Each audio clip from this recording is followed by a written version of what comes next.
Ang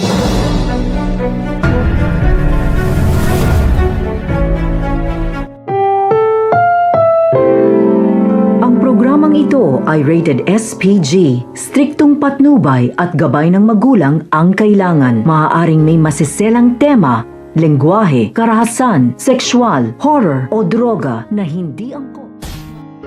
Dahil na nga alos na ubusan ng buhay at hinang-hina na nga itong si Lynette ay nagpakita nga itong si Lolo Pepe sa kanya. Sinabihan niya nga ito na mag-isip ng mabuti upang sa gayon nga mapasunod nga niya. Ito nga si Doc Benitez ngayon nga alam nga nila na ang kahinaan nga nito ay ang pagmamahal nga nito kay Lynette.